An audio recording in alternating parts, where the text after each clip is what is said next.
How to tune into your psychic feminine energy. Now, the last video I explained that awakening your psychic feminine energy can actually help you to level up to the next level and version of yourself, the highest, version of yourself. So, I'm going to share with you just a few practical tips on how you can start to do this. The first is stillness. I know. uh, I'm actually not even, yes, meditation. When you meditate, when you are bored, what you do is you actually activate something because we like to use a bridge of science and spirituality here. When you are still, you're activating something in your brain called the default mode network. Now, the default mode network is activated when you're not doing anything. And what it does is it helps you with inspired ideas, creativity, okay? um, restfulness. All right. It changes the brain waves in your brain to a more relaxed state. And when you're in a more relaxed state, what you're doing is you're allowing the visions, you're allowing telepathy, you're allowing yourself to tune into those frequencies. Remember, we can only see with our human eye 0.002% of reality. So it helps you to tune into those parts, though that other 99.9, not all of it, but it helps you to tune into the unseen because what you're doing is you're not flooding your brain with so much stimulation. So the default mode network has time. This is part of the reason why when you're in the shower, you have ideas, visions, all right, because your default mode network, because you're relaxed, because you're not, in a state of fight or flight, you're not scared, you're not anxious, right? This is why you get all of those ideas in the shower, partly because of the default mode network.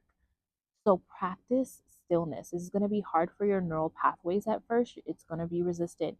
You're going to start thinking thoughts. Remember, you are not your thoughts, all right? Practice. This is why meditation is called a practice. Practice stillness, practice quietness. Go on a nature walk without music. I do this almost daily now. And when I tell you that my abilities have sharpened, it has been absolutely incredible. All right. It's going to be uncomfortable for you. Listen to me. Discomfort is where this discomfort is literally like walking through an open door of opportunities. Okay. It's going to be uncomfortable at first. You're going to be resistant to all of these, all right? But I want you to practice stillness. Number two, I want you to practice softness because you're so accustomed. If you're watching this, you're probably accustomed to hard work and struggle and lack and scarcity and survival. So you're probably constantly on the go. You're probably pretty harsh on yourself, probably a people pleaser. I want you to practice softness. Yes, this is going to help you to attune to your psychic feminine abilities. Why? Because again, what you're doing when you're in fight or flight, your sympathetic nervous system, all right, is constantly pushing away the energy of the unseen, all right? It's only focused on what it can see in the physical reality. It's not focused on your psychic abilities, all right? It's not focused on your intuition. It's trying to keep you safe. So you need to move over to parasympathetic nervous system, rest, reset, and digest. And guess what? That helps you to, this is feminine receptivity. You're able to receive the downloads, all right, because you're in a state of softness. So you need to be kind to yourself. Yeah, that's going to help your psychic intuitive abilities, all right, that softness. This is science. You cannot receive when you're in a state of fight or flight, of fighting, of working hard, including energetics, right? Including the answers on the unseen realm. You can't do it when you're frustrated and stressed out. I'm sorry, can't do it. Number three, sacred journey. I know, otherwise known as shadow work. So when I say sacred journey, what you're doing is you're journeying to the underworld, to Pluto's underworld. Pluto is the planet of death, rebirth, transformation. And what he will do is he will tempt you with fear. He will tempt you, he will tempt you with um anxiety, all the shadow stuff that you parts of yourself that you've been avoiding, all right? He will see if you really want this life, if you're really about that life. He also rules the energy of the occult sciences, all right? And honestly, he actually has a lot of feminine essence to him, all right? So when you're doing shadow work, when you're facing your shadows, the dark parts of yourself, you're literally you're pretty much going to hell.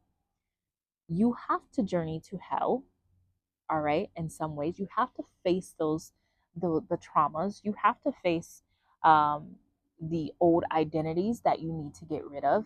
Why? Because that is how they start to be shed. That's how you start to shed them. All right, those old identities, those old parts of yourself, those old versions of yourself. All right, that we love. All right, this is not about you um, demonizing yourself. This is just about you facing what you need to face because you can't live on two different realities. You're either going to live on the reality where your pain is alchemized into pleasure and power, or you're going to remain the same and nothing's going to change, right? There has to be a cycle. The butterfly literally became a butterfly because it was a caterpillar crawling on the ground. It had its cocoon phase and then it got to be a butterfly.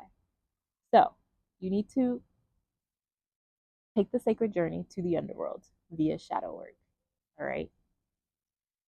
So let me know, comment below, and let me know if you want me to emphasize any of these. This is just like a really quick